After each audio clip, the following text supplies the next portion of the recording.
Hello, everybody, and welcome to the webinar from the Mobile Ecosystem Forum. We have quite a few speakers to speak to you about how CSP can navigate RBM onboarding. Yeah, well done. If you have deciphered this code, you probably know what's happening. Well done. You made it. Well, potentially you know all of it. If you don't, yes, RBM is the RCS for business, as it used to be known. And you might know who you are if you are a CSP. Well, probably I'll ask that later. But I guess CSPs are as everybody else, which is trying to scratch their head and say, what's this RCS? How do I send an invoice? How do I help my customers potentially talk to their customers, et cetera, et cetera? Are you one of those? Well, I hope so. But if there are other terms you might have used to identify you, maybe you can tell us right now in the chat. We want to be interactive. This is supposed to be a sessions for you. And to make sure that we had the la creme de la creme, the best of the speakers out there, we went all through the different value chain and the different corners of the value chain and got for you, no one less, Roddy Lindsay, the founder and CEO of Texter ID and a new company which is in mobile ID and compliance. We have for you Brian Garofalo, the CTO from Vibes. Vibes being one of the US famous communication provider, I should say. Can I use CPaaS, aggregators, terms like that. We also have Zain Abidi from product at Google. Hello, Zain. And yes, there is Google in here. We'll talk what the role is. And very welcome to one of you, at least, which is Emily Myers, the Director of Support at Hassel. And yes, I think she will admit it, she is a CSP. Anyway, we got plenty then to talk about it and lots of questions. So let's go for it. And I did say in the beginning, RCS, the new super SMS, the new text messages, which empower now by multimedia, new features, and additional security. Well, is it? What is it? Where are we? What can I do it? Where do I get it? Please tell me a bit more. Who should I ask first? State of the Union questions. Where are we with RCS for business today? Actually, Brian, that's your job, really, to get it all happening. Tell me. Sure. Yeah, thank you, Dario. Appreciate the intro. Yeah, but Vibes does sit at a unique spot as both a CSP and a DCA, a direct connect aggregator. So we kind of see both worlds of it. And yeah, RCS is here. A lot of people, there was a lot of hype, I think, going into last year. But we saw, a lot of uptake and adoption going into the holiday season. We're currently seeing north of 80% of devices are RCS capable across the US, with carriers like the major carriers of AT&T, T-Mobile, and Verizon supporting. You've got some MVNOs like TracFone and other smaller carriers like Dish Network starting to come online. So it's here, and we're seeing it work. We had some good learnings from Black Friday. There's general kind of roll up of numbers is RCS messaging was getting 3 times the engagement on Black Friday than your traditional SMS messaging. There is still some learning happening there. People are getting used to a hyperlink versus a button and some of that changes of consumer experience. But I would say it's here and really primed for a big hockey stick growth here in 2026. Roddy, this has been a long way. It's a long path. I mean, I've heard before, are we there yet? Are we really here? Is it everything ready? Well, I think the opportunity is there in front of us, right? As Brian just mentioned, you have 80% plus penetration in devices in the US. And so that from a handset perspective and device perspective, I think we have a really good penetration level, which makes it an opportunity that probably wasn't there even 12 months ago. Even 12 months ago, we didn't have all the US carriers supporting it.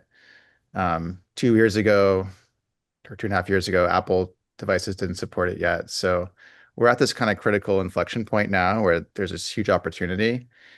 And I think from my perspective and others in the ecosystem, the main bottleneck now is the onboarding and compliance process.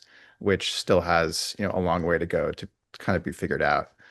One of the reasons I started this new company, Texture ID, is, kind of seeing the complexity in the onboarding experience where there's 6 different entities that need to sign off on every agent that gets launched. You have, an aggregator which has their own process.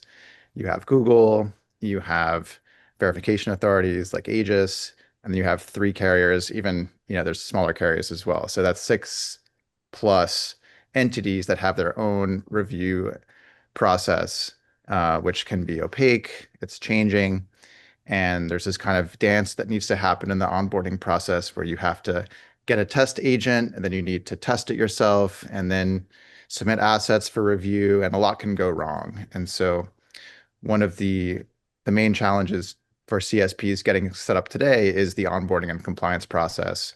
And so that's one thing that, I saw an opportunity to help CSPs and their customers navigate this new process. So we have a long way to go, but I think it is improving. And I think 2026 is going to be a big year where we're finally going to, I think 2026 will be the year of RCS for business. I think we can confidently say after, 10 years of 10 years of being 6 months away. So it's pretty exciting. So lots of excitement, lots of things have changed. And as Brian says, campaigns are real now. We can actually talk about things that are really happening. The numbers are there. But you did say so many different corners. You need to have 6 different people to, to line your ducks. One of them is potentially here. So Zain, as Google, why are you here? Well, that's a very unpolite question, really. To start, let me try again. Zain, can you tell us a bit more? What does it mean for RCS RBM? How should CSPs, the people outside, think about who we're talking to, how this value chain works? Can you tell us a bit more? Sure. Yeah. So in terms of, in terms of, for example, how this value chain works, I think that to kind of address the confusion on the roles, it maybe helps to work backwards from the consumer. So there are 4 key players that we have here. So carriers, they own the subscriber relationship. They provide the phone numbers. They ultimately approve which agents can operate on their network. Then taking a step back, then you have Google. Google acquired Jibe in 2015 to provide a prominent RCS backend that helps carriers to deliver that service. But since RCS is an open standard, Google isn't the only provider. Other backends also exist. However, we also manage the Google Messages app, which is the world's largest RCS client and the native inbox for Android. So Google definitely has a big part when it comes to supporting RCS. And then when you take a layer back, then you have your aggregators and your partners who are your onboarding and technical partners. So they're creating and they're launching the RBM agent, and they're managing the API integration and the agent lifecycle. If an agent's going live, it does so through a partner. And then you have your CSPs here, which is our intended audience, who are a vital link. So they're bringing the business into the ecosystem, designing the actual use cases. So all of us play a really, really big important part here.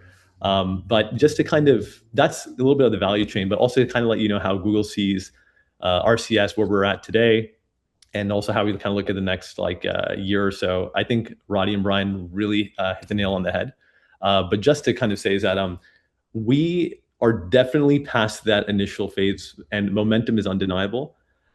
So I don't want to discredit any of the work that's already been taking place and where we're at, but we're seeing brands now scale at a massive level. And I mean this, we are just scratching the surface. And if you want proof, look at the investment that Google's putting into this platform. We are hiring heavily across this platform, across every single discipline. And we're doing so because we believe we're driving towards a scale the industry hasn't seen before. But then also at the same time, growth is like a roller coaster. So we know onboarding can be bumpy, but that's what comes with this level of growth. That's the reality of what it takes to kind of move fast while making sure we're keeping that trust bar high. But where we sit today is the baseline, and the acceleration over the next 12 months and beyond, it's going to be transformative. So everybody who's attending the call today, here to learn more and here committed with us, we really appreciate you having you here with us, and your partnership is integral. So thanks. Well, great. And if you are wondering who we're talking to, the good news is, well, you're talking to the entire industry almost. Thanks for Google. I mean, Zain, you're saying you're saying we're doing our bit. There is a lot of Google power behind it. You also have Apple, fair to say, on the device side. They're joining in. You do have the mobile operators. So the entire industry is supporting these. as it stands, potentially you might have a few gates to go through, as we were saying. But that's why we are here to talk about and to reveal if necessary. Well, and as I did say, our voice, the real voice behind it, Brian says that Vibes is also a CSP, but the kind of CSP dealing with some of the more niche sometimes customers and so on. Well, that's what Emily. So Emily, where are you with RCS right now? Yeah, I happily gladly admit to be a CSP, and hopefully my perspective can represent like a lot of the folks attending this webinar today, because we have been in the weeds with 10DLC and different registrations since the beginning with our clients, and now just breaking into RCS registration. There's definitely been a lot of excitement and hype, as everyone has put so eloquently, coming into 2026. It really feels like this is going to be the year that we start doing it. So I think with all the other types of registrations, particularly 10DLC, which is the biggest one for our clients, first of all, Hustle's clients, mostly nonprofits and political campaigns, many of them smaller. We've had to learn the ins and outs, and it's been a learning process with all the players that are involved in these registrations. And as Zane noted, there's going to be some bumps. It's always kind of an iterative learning process that we're doing alongside our clients. But we really want to take the guesswork out of it. We want to give them the confidence to go along with all of that hype and excitement that there is for RCS. So I think, nonprofit clients in particular, they want examples. They want to see like what other nonprofits are using RCS, how are they using it, and how is the registration gone for them. But I think they're so ready for it because there's been all of these frustrating limitations with SMS and MMS for a long time.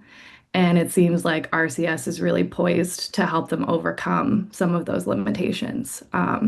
Trust is a huge one. We've had a lot of security concerns for our clients in the last year, in particular in the space. So a lot of excitement, but I think we're moving from hype to reality, and we're ready to start submitting more registrations, and really grateful for the work that Roddy is doing, because working with smaller clients, you also have communications bumps.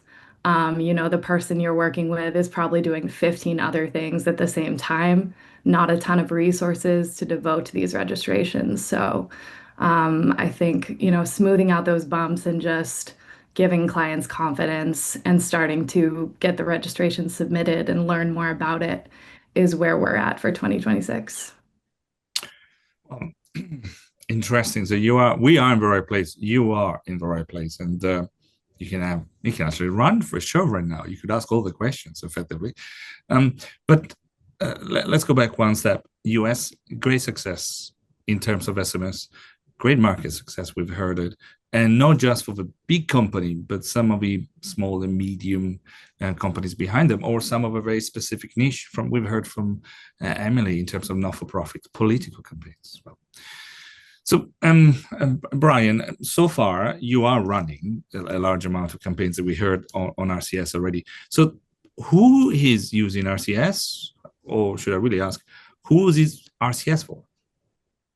Yeah, I mean, the earliest adopters have certainly been some of the larger, businesses that you're familiar with, perhaps, from, companies like Kohl's department stores to United Airlines to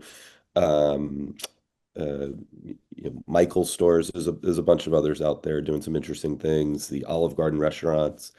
But I'm starting to see personally just, programs that, not just programs we launch, but programs that are just popping up all over, and I'm seeing just switch to RCS. And so things like Ramp for my expense management at work, that suddenly just this week for me turned over to RCS. So you start to see it pop over to a lot of use cases. RCS is not an anything goes still. There's still some restrictions, and Roddy talked about all the entities that need to approve, but I don't think approval is really, yes, it's a hurdle, but it's really a quality filter right now to make sure that we as an ecosystem don't flood it with, too much spam, too much too quick, perhaps, even if it's not spam, if it feels spammy slightly, that's not going to pass. So I think about things that are like, let's go fast. Transactional programs, your orders, notifications, your reminders, your alerts, they're expected messages. Um, RCS enhances it with the brand. It doesn't change the intents. Those are great. Customer care, support use cases, chat with support is obviously in our world of AI. People are putting, LLMs and knowledge bases behind something like an RCS chat. That's a great use case. That's going to get approved pretty quickly. Loyalty and membership is the type of thing, again, that people really engage with. As if they're a loyalty member, they're really raising their hand and leaning in. Promotional messaging is getting approved. If you did it over shortcode, you can think that, hey, I can do promotional messaging over RCS, and we're seeing really good value in that. And then I think the last bucket where I say is like you can kind of go is if you're really doing an RCS native experience, if you're completing a transaction, you're allowing somebody to tap through quick replies, a guided journey. That really shows why RCS is different and the value of that. And we all in the ecosystem, the carriers, Google, we want to see those use cases. So if you're a brand, you say, hey, I'm small business, but I'm going to take somebody through a whole journey and complete a transaction. That's gonna go to the front of the line and really get approved. And obviously things that are getting rejected, right, are the classic things, right? Purchase lists, deceptive CTAs, spam-like volume, non-compliant content. Just the things I would watch out for here is, in the past we had the carriers restrictions and the carriers rules. We have a layer on top of that with Google's acceptable use policy, and that's actually a little bit in conflict sometimes. The carriers might say something's okay, and Google might say it's not, or Google might say it is okay, and the carriers might say it's not. So you need to kind of rely on that when it comes to the content categories. Well, I'd like to come back to that and ask what are the categories, give a bit of guidance. But as I promised, here questions from people are taking priority. Thanks, Graham Mueller, to say, is it true that T-Mobile will be limiting RCS to Fortune 500 company? And if so, is there any idea when these will be lifted? That's probably what we should be doing here. It's kind of, is it Mythbusters? I don't know, but is T-Mobile limiting company just to the biggest 500 in US? No, I mean, T-Mobile rolled out a beta program, and they had some restrictions on it that they really wanted to make sure they were successful early on. And one of their filters was if you're a Fortune 500, you're going to get approved. But it wasn't only Fortune 500. And we at Vibes have launched many non-Fortune 500 agents. So it's really comes down to all the other things. And again, as T-Mobile seeing more success, as we all are, they want more. So, they certainly want to get a lot more than 500 agents out there. And so, my answer would be that maybe a year ago was true, and that's much less true these days. And do you have a better chance of getting a fast tracked if you're a large, well-known airline that are, sure, but you certainly are not going to get rejected just because you're not a Fortune 500. Well, I just mentioned the Mobile Ecosystem Forum, not knowing for being a Fortune 500 company yet. We'll get there in a few millennia. We do have a live RCS bot. So here we go. So good news. It's been tested. You can do it. Thanks. The questions are coming, and please let them come in. But I'll give you some time to collect your thoughts over there before because I'd like to ask a bit more about the history, if you want, of the SMS success I mentioned before.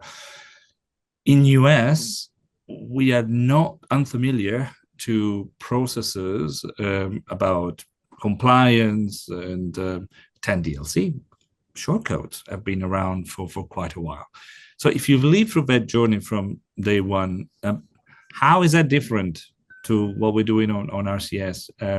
Roddy and Emily, potentially to start, what do you think of we're talking about? What's the difference to something that is potentially we already have experienced in US for a while?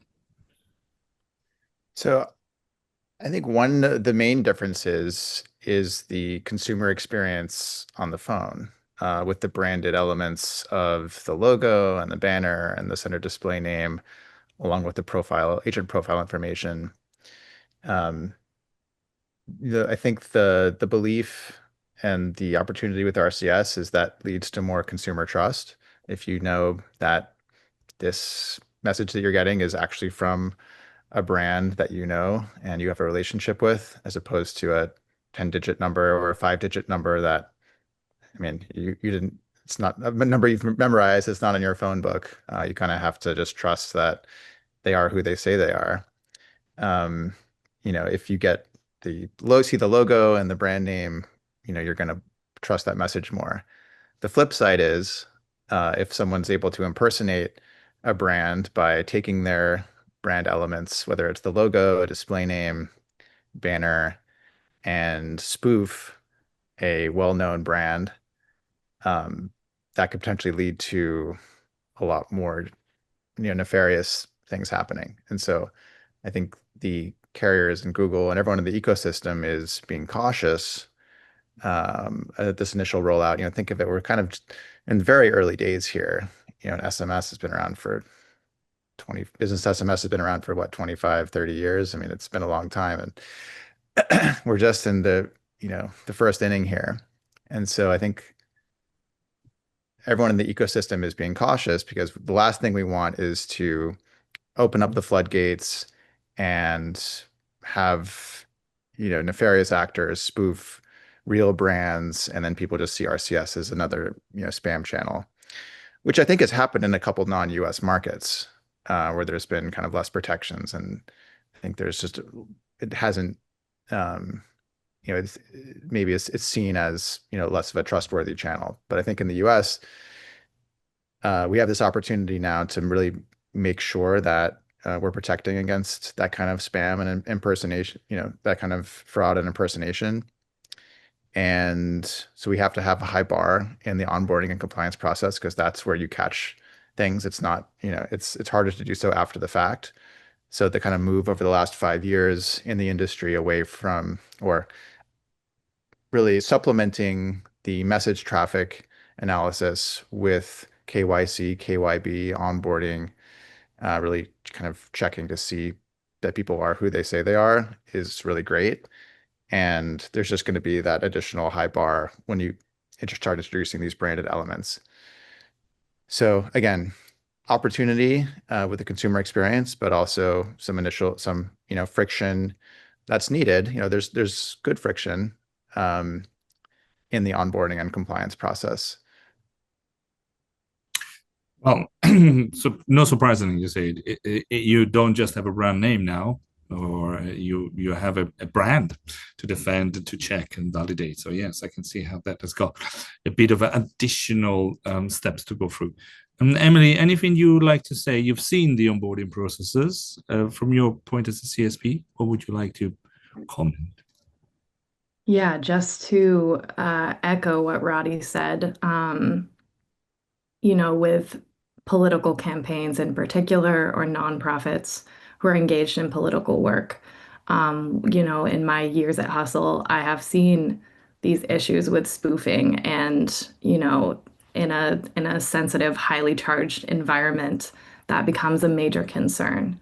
So as much as, we want to smooth out these compliance processes as much as we can for our clients, we also recognize, and Roddy in the early days founding Hustle, really got to see the wild, wild west versus the world we're in now, and came in with Campaign Verify as a way for these political campaigns to prove who they are and have that trust.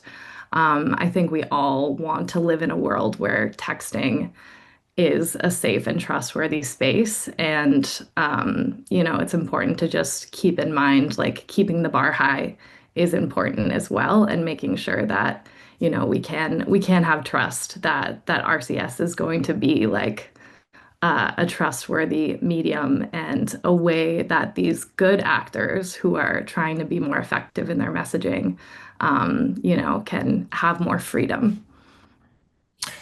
And I'd like to thank you all for sending so many questions. I love that. So you can see me right now peeking. So I think you got one. You, Emily, and Roddy just brought to the attention of Jay Macmillan the questions, I think, can be verified by Google. on the RCS message, talking about the trust mark, be spoofed then? Interesting. So how certain are we from the validity of that? By the way, I think it should be verified by Google, but usually it's verified by carriers. Is that correct? And double checked. There's probably Google in there as well. But who would like to answer these? Is Rod, is that, or O'Brien? I mean, probably I should ask Zane. Do you want to pick this question? You can say no. Sorry, one more time, can you repeat the question? Jay is asking, can the verify by Google on the RCS message, I believe is referring to the trust mark, be spoofed? So a message with the check, can it be spoofed? So when it comes to the verification, like we are currently verified by trusted partners. So we have carrier verification on carrier managed networks, and then we also have Google verification on Google managed networks. So what we're the point that we're having of verification by our trusted partners and making sure that we are keeping that trust bar high, so that there's like very little possibility of having any sort of verification being spoofed at all. So that's kind of why that we're onboarding can feel slower than anybody wants, because that is the exact end state that we're avoiding. So that's why we're going we have very thorough verification to before instituting any sort of check mark. So that is something that we pride ourselves on. So the high certainty that you are talking to the person that it says on the top. Now, whether this person or company does the right thing, we'll see later. That's their reputation at stake as well. And I see, thanks for Mohammed for sharing some of the confirmation that these carriers that are clicking below. And good. I like this, and I keep on interrupting because your questions here is what matters the most. But I'll go back to one of the introduction question. I think it was Brian. Was it you that mentioned that sometimes carriers say something and then Google says something else? Can you give us a bit? An anonymous attendee was asking for more details, and equally I could ask. So where are these conflicts? Why is there a conflict, and how can we as CSP be aware of that, where we need to be paying attention? Yeah, I mean, I would call them gray areas, right? So there was we had a situation with a sporting goods store who was promoting hunting equipment. Google saw that as not acceptable, kind of in the firearms bucket. The carriers saw that as a sporting goods store. And so it was just like, again, these are some of the gray areas where historically, if the carrier said okay, the carrier said okay. And if they didn't, they didn't. And now you have a bit of two parties now in that. So those are some of the, there's not like an explicit, this thing is yes in Google and this thing is no in carriers. It's a little bit more some of that gray area. And like I said, in that case, it was a program that had been running for years. And had hundreds and hundreds of thousands of subscribers, and with otherwise perfectly compliant. And Google had said, hey, we need to shut this agent down immediately, right? And now we work through that as a unit, right?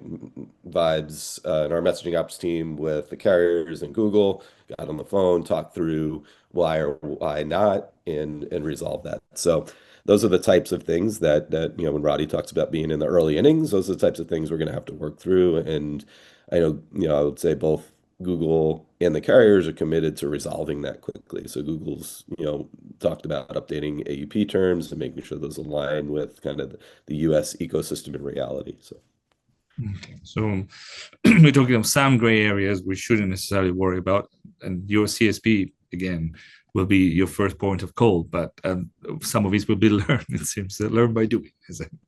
Where there is something happening there. A question from Amy Attenborough. Which I will revert back to potentially Brian, but everybody, if you have some guidance here. Amy says, where is the most RCS momentum coming from right now? It's existing SMS customers adding RCS, or net new customers adopting RCS for the new use cases. So are these companies, enterprises, SMBs, where we're using SMS, or are they just come new and say, let me try RCS? Anybody? Yeah, sure. I mean, I would say for us right now, it's SMS programs, lighting up an agent for that same program, turning on, say, a 10%, 15%, 20%, testing, A/B testing, making sure that the ROI is there, and then kind of getting in this commit phase where so we have a number of brands, at least on our CSP side of our business, that have just gone 100% RCS, right? They said, all right, this is working now. We've also had brands that have gone 10% and haven't seen the value and said, we're going to do SMS. That's less likely right now. I think it depends on the use case, but we're seeing that testing phase. That's where I see the most momentum. And now every new customer at Vibes is lighting up an RCS agent along with whatever their SMS code is. So that's where I see the momentum. I'm not sure, Emily, if you see similar. Yeah, definitely. Definitely same from our end. Haven't done as many registrations as you, but that's where the interest is. Zain, is there something that you are seeing? You're not close to the customers, like you say, as Google, but is there something you're generally seeing from the market? So in terms of, I think the question is like, for example, is there a certain like specific vertical or type of business that we're seeing? Is that we are seeing interest from all over, to be honest. And I think like, for example, if you're kind of categorizing or dicing or slicing it, you might, your aggregators might know more. But for us, we're seeing interest from all different types of verticals and businesses. And also we're seeing interest from businesses of different sizes as well. So for us, like we are now at Google making sure that we can support all of these businesses responsibly. And cater also to like their specific markets and use case styles as well. So for us, it's been the answer is like everything, anything, and all at once. Wow, so excitement is coming throughout the spectrum. We did say we're going to be talking about onboarding on the title, and well, thanks to our readers, listeners, we are doing that. And Anonymous Attendee is saying, I joined a few minutes late, so I sincerely apologize if this was already discussed. That reminds me, a full recording of the sessions will be available.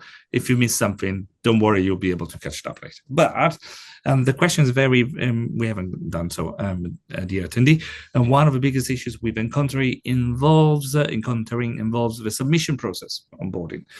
And as the requirements are a bit unclear, well, we got some feedback there. Do you have any best practice and suggestions around the option flow, privacy policy, and terms of services as it relates to RCS submissions? Both standards RCS. There's more there. But I think that's a key topics we wanted to discuss today. So we might as well lay it out to everybody. Can I have your magic answers, if possible, on how to do submissions and how does that, reality check or what gets approved, what it doesn't, kind of thing. Roddy, I'll start with you on compliance. What's the best practice? Yeah, so the way that we think about it is there's sort of three parts of the initial onboarding compliance process. So that's the brand information, that's the agent information, and there's the opt-in, opt-out, and message flow. And so really, when you think about onboarding, kind of all of those three buckets you need to have kind of in line. And for brand, this is similar to how the brand verification works in other channels, right? You're going to need an EAN number. You're going to need a business address. If you have a DBA or something like that, you're going to have to, or if it's a new entity, you're going to have all your documentation kind of lined up, kind of ready to go beforehand. Then there's the agent, and the agent is going to be your logo, your banner, your display name, your agent profile. And really there, I think what carriers and Google and verification authorities are looking for is really a good tight connection between those assets and the brand. And one thing to kind of keep in mind there is it's today, and I know that Zane is actively working on this, so I won't throw him under the bus too much, but it is a little bit of a challenge to update an agent profile after the fact. So if you're choosing a logo and banner, today I think the best practice is to choose sort of evergreen assets, like the standard logo, standard banner, something that will work throughout the year, as opposed to like a seasonal logo or seasonal banner, although I know that is being actively worked on. So, and again, that kind of tight connection. So, if the best bet is to have a display name that matches the brand name, as tightly as possible. Same thing with a logo. If it's a logo that you can easily find on the website or a social media profile, right, that's going to give you the best bet, as opposed to something that's not, really in the public domain as much. That's going to be difficult for verification authorities to tie, that brand entity with that logo or display name. So kind of the best bet is just have it as tight as possible.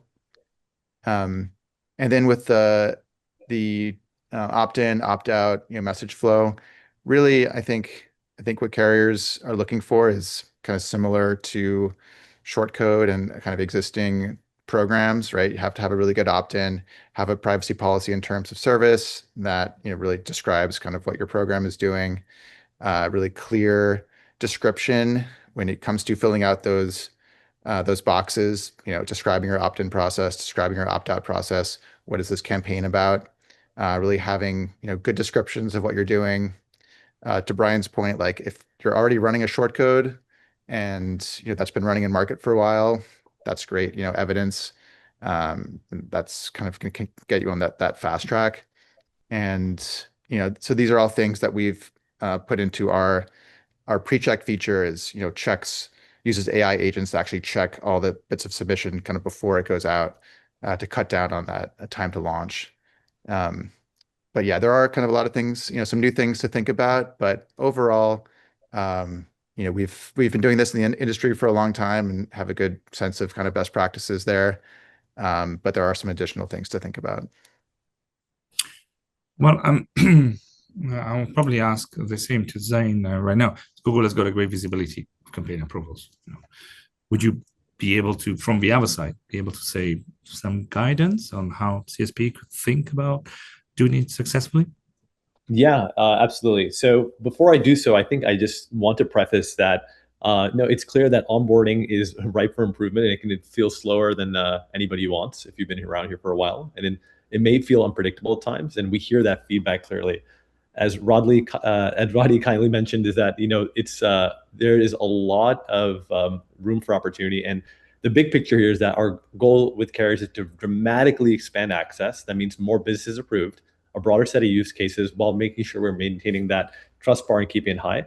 I'm personally involved in efforts on improving the onboarding process and also improving the agent lifecycle process as well. So this after onboarding, and I can assure you it's a top priority across the ecosystem. So while we're working on that scale, I want to give some tips or tricks on how you can succeed in the current environment. I think Roddy did a very good job of kind of being thorough on I think each step. I think if I had to kind of summarize my key takeaways, that you want to make sure that you are being very thorough and clear as when you are providing that information throughout the onboarding process. So for example, you don't want to leave too much open to interpretation, so especially when it comes to the launch request side. So I would look at approval as a set of more binary gates as opposed to subjective judgment. So as Google and carriers are verifying brand authorization, ensuring agent meets global and safety anti-spam standards. You also have to understand that these local carrier networks are trying to verify the brand's legitimacy and making sure this use case meets their regulations as well. So clarity is speed here. If the use case is clearly defined from the start and you kind of take the time and effort to put quality in that submission, you will move through those gates much faster. So in a one-liner, clarity of intent is the shortest path to approval, I would say. Yeah, I would add to that. I think Roddy did a great job, and I think Zane, that's right, spot on. I mean, I've said this to people. It's like, who is this brand? Why is this message being sent? Did the user ask for it? Can they stop it easily? You can kind of answer those 4 questions, and I think everything Roddy said is boils up into that. And then that approval's about clarity, not complexity, right? Make it clearly the reviewers can clearly understand it, and approval moves faster. So. Emily, is there anything you can add from your perspective? You're looking at it now. You're starting to get some of these processes for some of your clients. Any questions you'd like to ask internally, or any wisdom you'd like to share? Yeah, I'm taking notes on all these things along with the attendees for sure. I think from what we've seen with 10DLC, working with smaller organizations and brands, There is a process of education. You know, someone might not yet have terms on their website, for example. So educating like this is what SMS terms look like. This is the exact language that you need to have. Um, I would say, yeah, it's good to learn like more detail from what Zane was saying. More detail is better than less, more clarity. And you know, keeping all this in mind as we're developing documentation for clients on how to succeed with this. Right. I have what I think it's a fast question, might not be, and I'll ask right now. See, probably is it's from an anonymous attendee, and it says, "Can you have more than one fallback number for a single RCS agent? If not, any sense if that's something being thought about for redundancy or delivery?" I'm gonna ask if Zane can pick it up. Are you able to? Or So anybody else? Go ahead.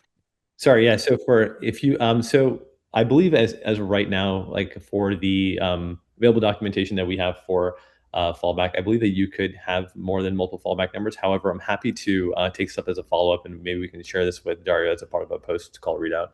Perfect. We will. Yeah, I would just add to it. I mean, there's not a hard association of an RCS agent to a phone number, so really it's a CSP decision to say if I can't reach a device over an RCS agent, what do I want to do? Do I want to fall back to a 10DLC? Do I want to fall back to a short code? Do I want to fall back to toll free? Do I want to send them an email? It really is a what is the customer engagement decision you want to make? But there isn't when we register in the ecosystem register an agent, we don't associate it to a phone number in any explicit way. That really is an application level kind of logic. So I'd say that's a good decision for a CSP to make with your customers as far as what do you want to happen when you can't reach somebody with RCS. And oftentimes, if you try to just downscale the RCS message to SMS, it might not carry the same or the right intent the way that a rich card would. So you really have to think about that content in a slightly different way. Questions keep on coming, and I think they're all good. So I'll stop and I'll probably ask those. But I like this question from anonymous attendee. Say, should I submit different RCS application for different use cases? Interesting. So before 10DLC, I think you go to different use cases: marketing, account notification, and so on. Do you need different bots in RCS for that? Anybody? I have an opinion. It's an opinion, though. That's a debate. Of course I do. I would say if you don't want to lose a subscriber to an agent over one use case. So if I have I'm at an auto dealership industry conference. If I have a service agent and a sales agent, somebody may not want to receive messaging and opt out of the sales agent, but still want service messaging. And so I think it comes down to the use case. If you blend multiple use cases over a single agent, that creates complexity maybe for the reviewer to approve the agents. So I think the best practice is what we've done in the past. If you can follow a single program to a single agent, that's going to be quicker approval and probably result in less opt-outs because people aren't getting mixed content. Yeah, and I would +1 to what Brian said. Like it's recommended to use different, RBM agents for different use cases. So such as promotional versus transactional or even OTP. So making sure that the RBM agents you are registering, they have a specific use case and you're able to also define that and share that. So yeah, I would +1.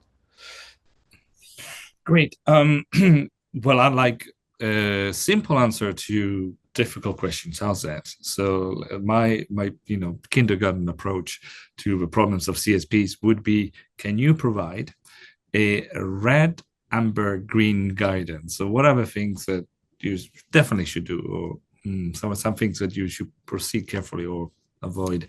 Any suggestions from anybody on what is the simple rules to getting compliance done? I like the level of support that I get from my speakers. Well, I will call you one by one in that case. I'll start with Roddy. Roddy, do you have any suggestions of do-don'ts in this? Well, I'll give a red, and so the red is political RCS in the U.S. There's, as Emily mentioned, I've also been involved with Campaign Verify, which is one of the verification authorities for political entities. And I think there's, a desire to support political eventually, but with a lot just going on and this being an election year in the US, it's not currently predicted that political will be an approved use case in 2026. So whether that changes or not, there'll be discussions about that, and probably after this year. But as it stands right now, political is do not go. It's not a never, but it definitely is. It's not a not. It's a not now. Brian, I will ask you as well. Do you have something to share?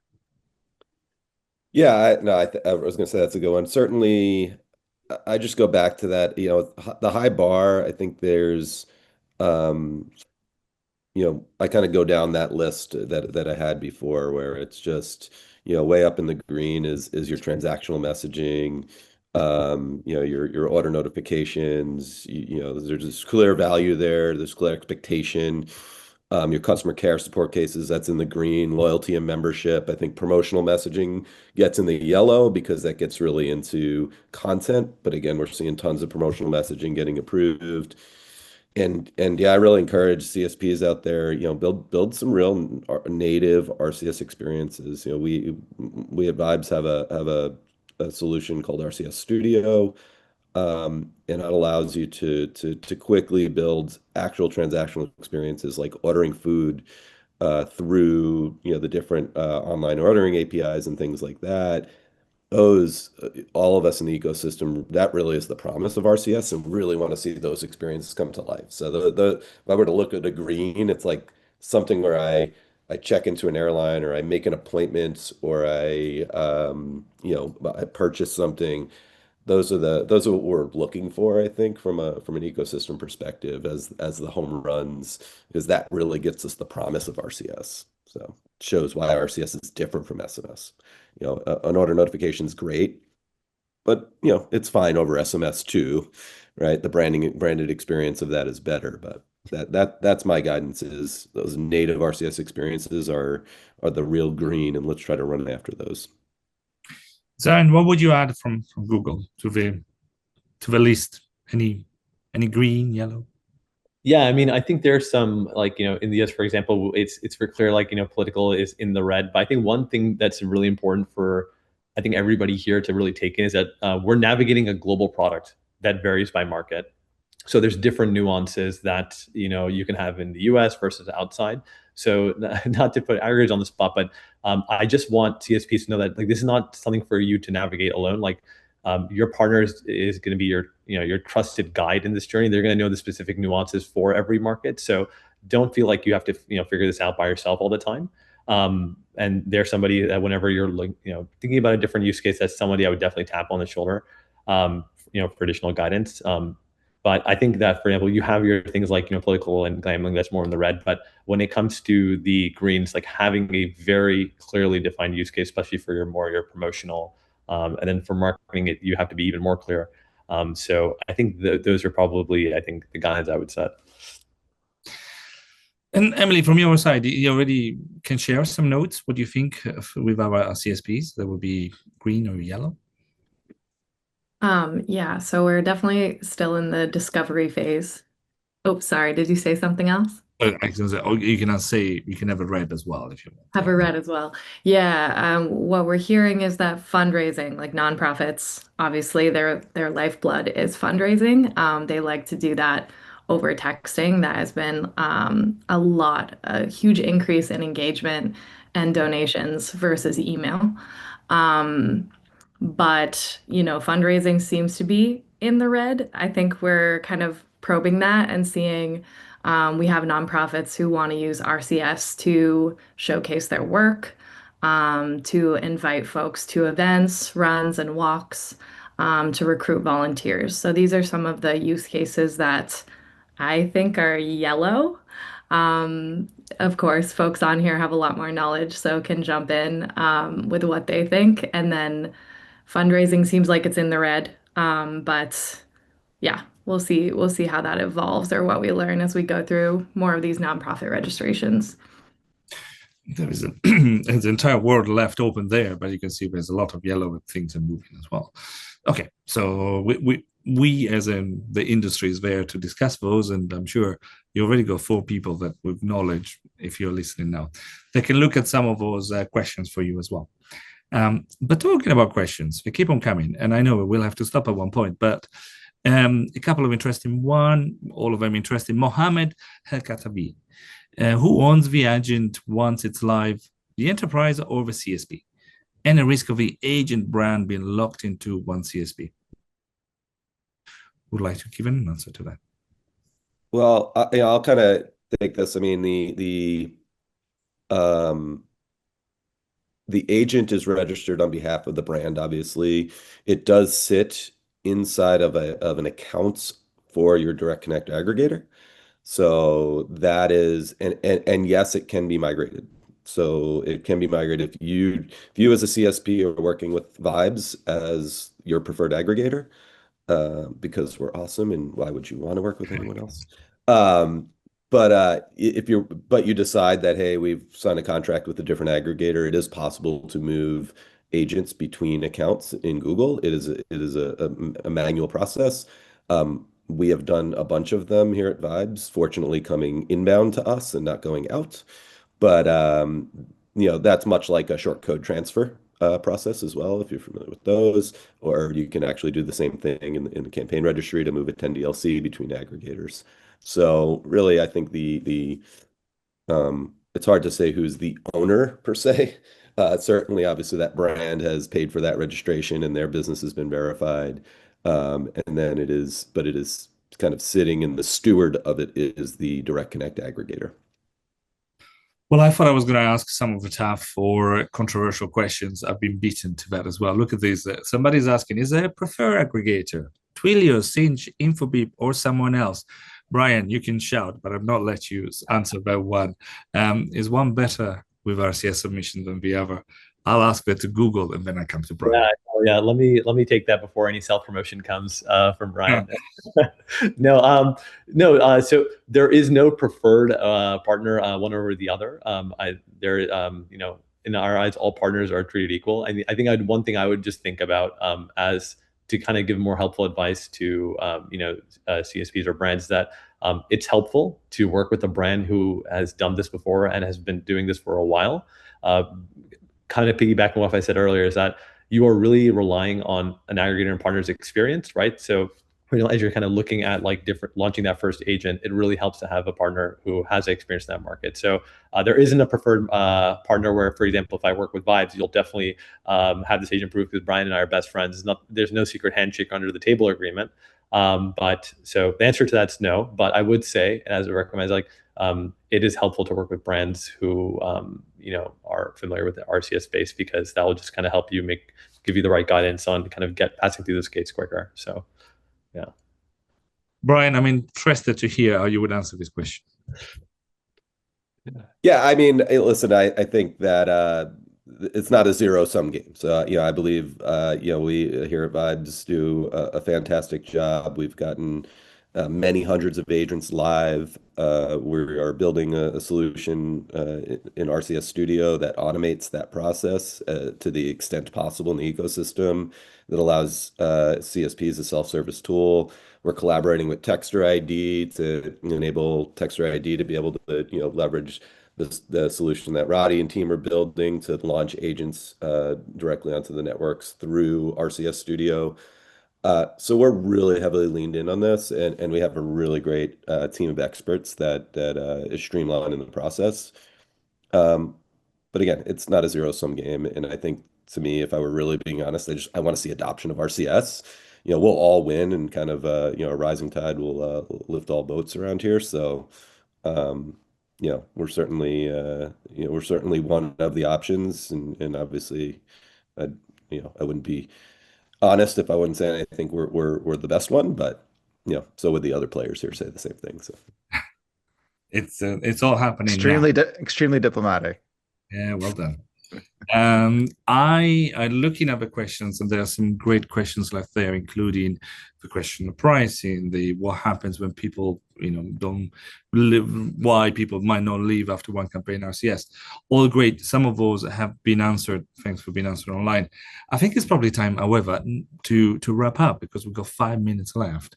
And rather than asking all the questions, please let them come. We'll keep on replying to them in the next by text in the next few weeks. But could I have a bit of a summary of if you've listened so far, so many of you, thank you. But what would our speakers want to leave as the wisdom for the onboarding for CSPs? What should be the best approach right now? Brody, you are in front of me in this screen, so I'll probably ask you first. Yeah, I'd say, it's a great moment to get involved with RCS. There's a lot of opportunity. The penetration on the consumer side is there. The onboarding process is a little bit bumpy, but I think, this year we'll smooth out a lot of those bumps. And yeah, it's exciting. Let's try it.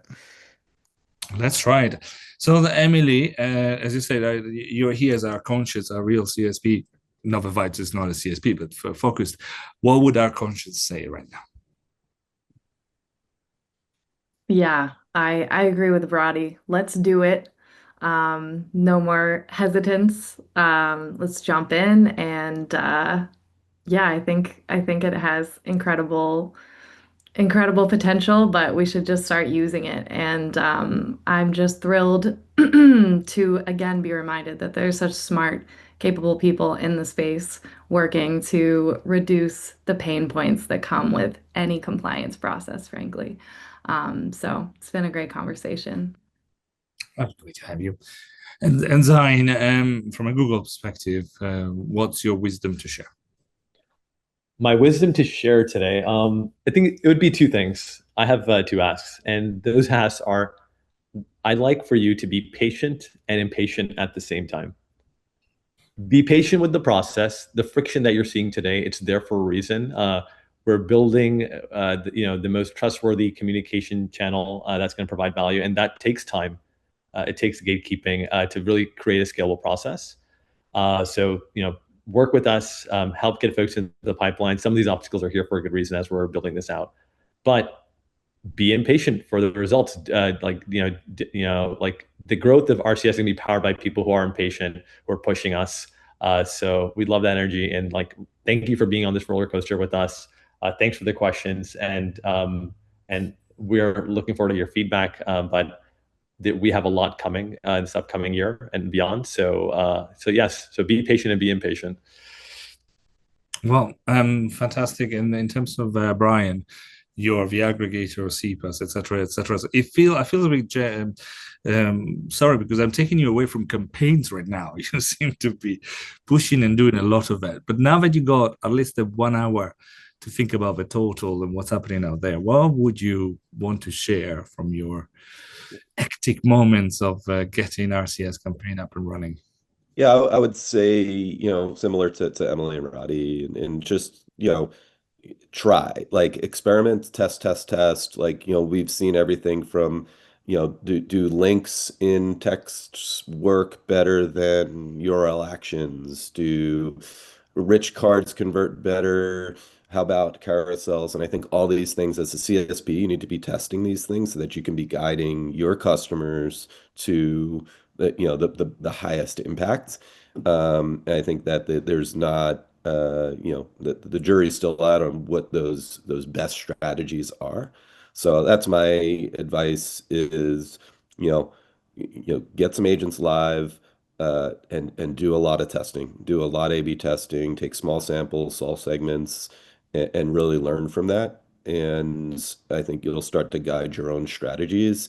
You'll start to learn the process of onboarding, and then work with the right players in the ecosystem, whether it's Vibes or Texture ID, or if you got an aggregator that's working for you, that's great. But you'll need those partners, you'll need those guides, and those RCS Sherpas out there are important. So great. Well, I think that our viewers have been very engaged, interactive, asking lots of questions. You've done a great job. So a big thank you to Roddy Lindsay, the founder and CEO of Texter AD, to Brian Garofalo, the CTO of Vibes, to Zaina Bidi, from product at Google, and Emily Myers, the director of support at Hassles. You've done a great job. And if you've been here for the full hour, thank you. I will tell you a couple of things. This has been a fantastic, very educative for me as well, sessions. It feels like there are many other questions. I'd like to remind you that we're going to be in Miami in April, and in there, we might have to set up a bit more of a shop in terms of education questions, etc. Do not wait until then. Our wonderful speakers and everybody else is interested. If you need, send me an email at dario@mef.email, and with your questions, we'll share it and we'll make sure that you can see some of the answers and debate that follows. But for now, we really are on the dot. It's probably time for me to say a big thank you again to all of our speakers and to you listening. Until the next time, bye-bye.